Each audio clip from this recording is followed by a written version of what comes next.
So it seems like just yesterday I was sitting in my AP psychology class and my teacher, Miss Jessica, decided to put on A Beautiful Mind. It's a great movie directed by Ron Howard. If you guys haven't seen it, I'd suggest checking it out. It's about an American mathematician named John Nash who sadly developed schizophrenia. And so you're probably trying to connect the dots. What does this have to do with Halo? Well, in my opinion, that mathematician, John Nash, who developed schizophrenia, was making more rash decisions than 343 has been since the beta has launched for Halo Infinite. Let's get into this. Alright guys, so I'm absolutely mind blown. I just posted a video a couple days ago, maybe about a week now, about how screwed up the ranking system and the progression system for the Battle Pass is in Halo Infinite right now. However, they're trying to make it better, but for me, they're only making it worse. So just today, John Janizek,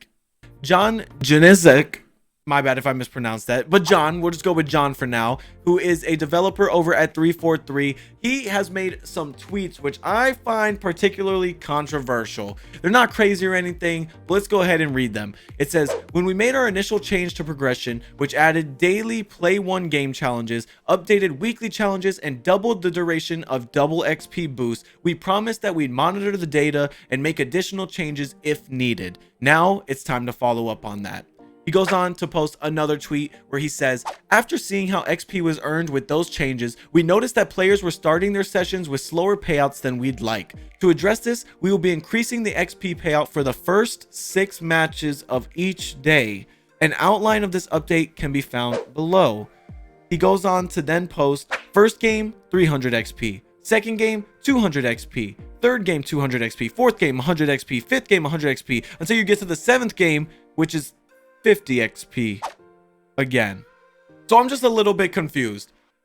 We're getting rewarded for playing our first game more than we would get rewarded for having a longer game session, and our 7th and plus games are only going to continue to acquire 50 XP per match. We're not getting any XP per kill, per objective play, per win, per anything. Just for our first 6 games, we get more XP than we will from 7th on. Doesn't that seem backwards? Maybe it's just me. Let me know down in the comments below. Also, hit that subscribe button, hit the like button, leave a comment for the algorithm. But for real, let me know down in the comments, do you guys think that's a little crazy? Like, I don't know. I just think it should be the opposite way. You should be getting 50 XP for your first game, and the longer you play to encourage people to play more Halo Infinite, you should be gaining more and more XP. But besides all that, there definitely should be a total reworking of the XP system. Now, he does follow up in another tweet that says, we know many of you want even larger changes and we're committed to doing so, but those will take time. We made this update based on data and player feedback, and we'll monitor its impact after we push it live tomorrow morning. As always, keep sharing your feedback.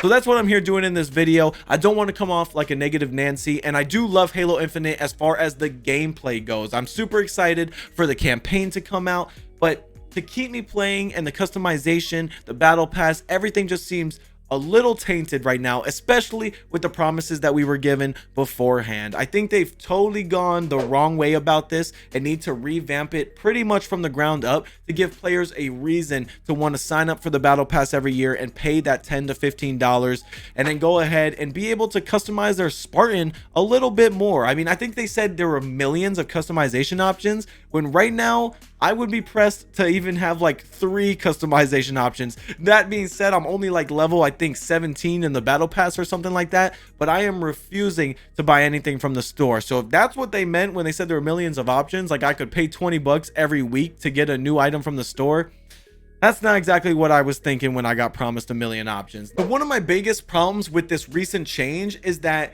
they want you to stay over the last 3 days of the week once you complete your challenges. However, some of those challenges are what need to be totally reworked. I mean, there are certain challenges that require you to win like 2 games in oddball, say, but then you can't choose to play oddball. You get a random matchmaking list when you hit quick play, so you can't even choose to go for those specific challenges. I mean, it just, none of it makes sense right now. Let me know if I'm crazy for thinking that, but how could you ask me to win like 2 games of Slayer, but then the whole day I could just get capture the flag and oddball and not get any games of Slayer to even complete those challenges? So when I can't personally pick what playlist I want to play, I don't know. I just think that's super messed up, and they need to definitely think about that before just giving me a 300 XP boost for my very first game on, which only incentivizes me to play one game really. Like, I guess you could go those 6 games and you'll get more, but after 6 games, what's keeping me on Halo? Like, why? I don't get the whole thing. Just seems backwards to me,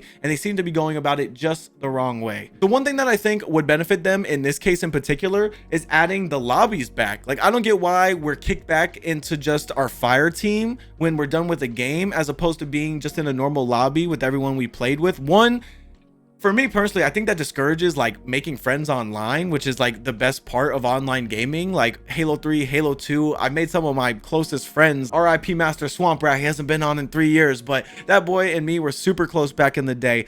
And so I really think that discourages that. But even more importantly, if we're talking about the experience and the progression, you should be able to choose what type of game type we always have. You veto capture the flag, or you veto oddball. If everybody in the lobby is trying to go for a specific challenge, you guys talk about it. Maybe you and your team can pick something in particular you want to play on a certain map. Like, why don't we have choice over our map and our game type anymore? Hopefully this is something that gets dropped on December 8th when like the full game is released. But I don't know. I don't get why they couldn't just roll out the lobby system like it used to have, where you could veto maps, choose game types. I feel like that would be way better for giving the player more choice, which I feel like is important, but also on top of that, for giving us more reason to play when we want to go after those weekly challenges, and to continue playing if we just want to enjoy ourselves in our favorite game modes. So I don't know. I'm glad that so far 343 has been listening to the community and following data and feedback, but